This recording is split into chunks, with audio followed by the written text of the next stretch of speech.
Tonight for dinner we're going to have creamy lemon chicken with garlic and cauliflower mash, sour cream and chive. Ooh, sounds good. And this is a meal that is supposed to be able to be cooked in less than 30 minutes. This is a cool little tool, inexpensive tool for peeling garlic if you like. So you just take that guy, drop your garlic inside, and then roll it on a dry surface. Oops. I can already feel it halfway off there.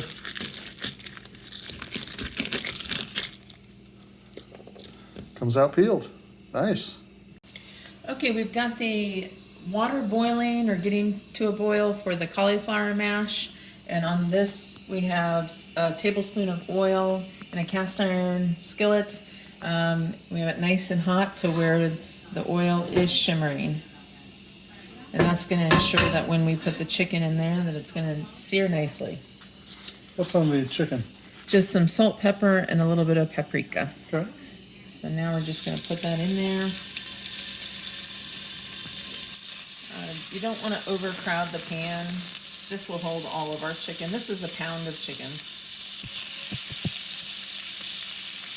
But if you overcrowd it, then it won't actually brown. It'll just like boil.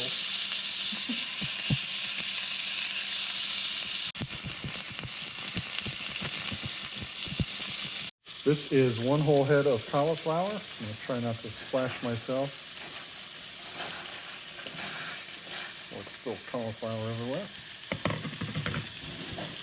Dropping in 2 whole cloves of garlic. About 4 minutes on each side for the chicken if you're doing tinges.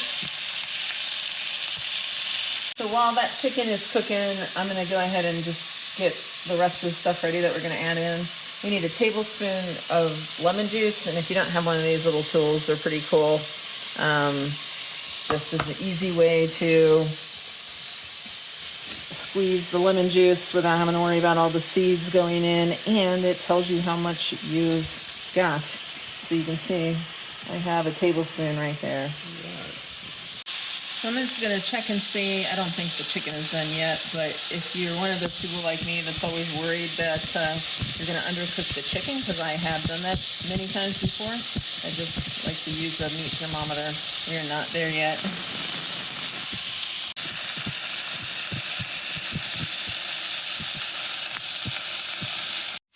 We've got a very gentle boil on the cauliflower, so we've set a timer for a few minutes here, about 5 minutes. And we'll check it and see how it's doing.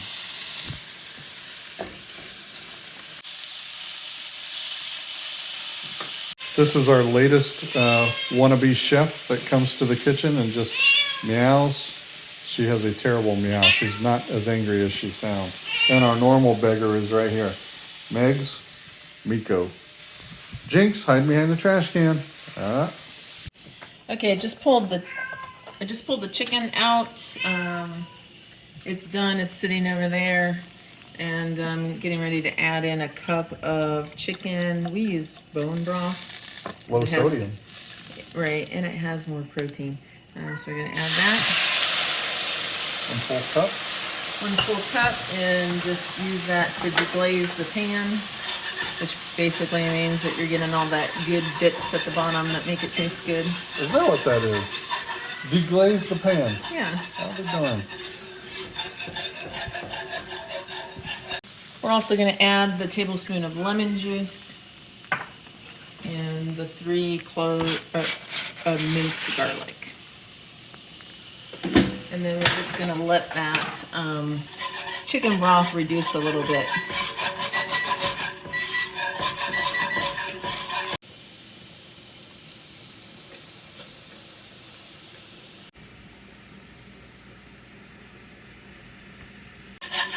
Okay, so we've been letting this reduce down for about 10 minutes.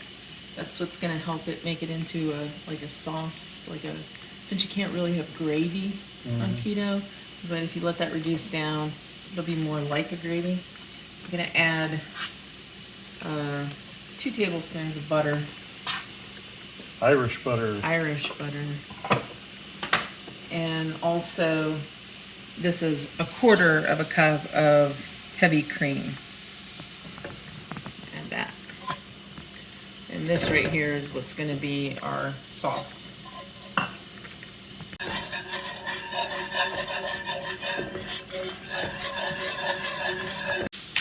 Just adding pepper because we like pepper. I tasted it and it's pretty salty, even though we didn't really add any extra salt. You can see it's starting to get pretty thicker, or more like a gravy consistency. We're going to let that go just a little bit longer. I'm getting ready to add a little less than 1/2 tablespoon of dried dill.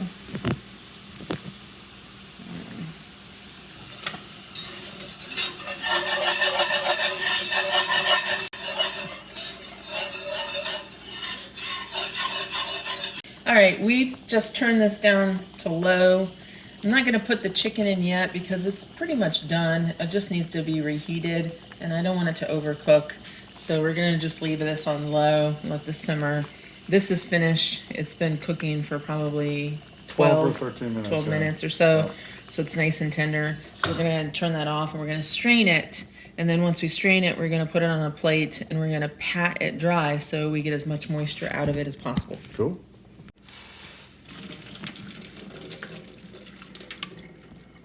If you don't have a fine mesh strainer, invest in one.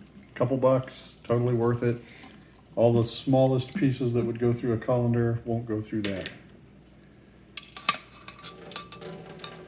Okay, this is our strain, and I used a paper towel to pat dry so it's as dry as it can be. You want to do this while it's still hot, just like you would with mashed potatoes. I've got about 1.5 tablespoons of butter here. Putting it in our Ninja. Love this thing. If you want to use a food processor, you can. And I'm adding 1 tablespoon of parmesan. And then we'll add in this cauliflower.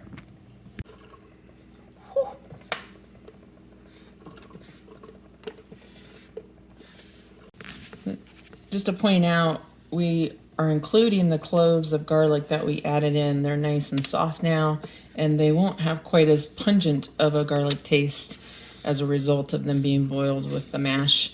You could do just raw garlic, but you gotta be careful with how much, and I love garlic, and I would still recommend that you don't do it that way. Okay, we're gonna put the lid on this Ninja and then just let it go until it gets pretty smooth, and then we'll add sour cream and maybe a little bit of heavy cream if we need to thin it out some.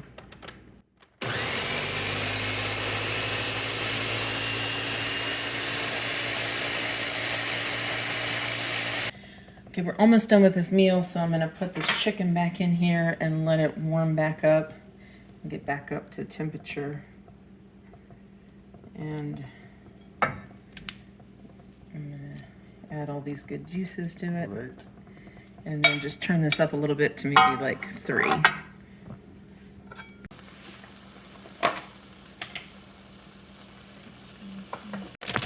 Okay, we're gonna add some, a little bit of salt, good bit of pepper,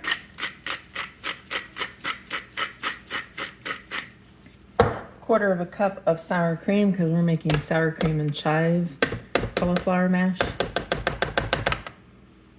and a tablespoon of dried chives, and then we're going to mix that up again.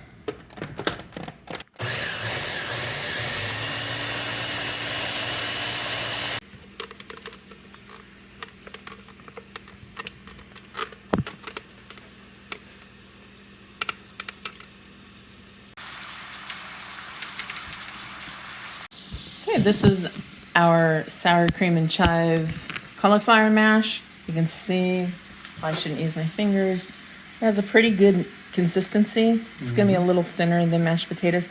I'm actually gonna pop this in the microwave for about 30 seconds because the time it takes you to mash it in there, it just loses some of its heat.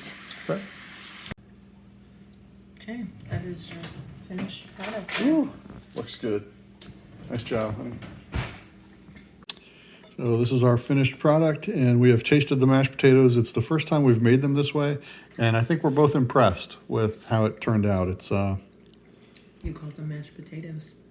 yes, because they taste very good. The gravy is a great additive to it, but the consistency is pretty close to a mashed potato. Almost feels like Thanksgiving at the house. It's really good. Highly recommend it.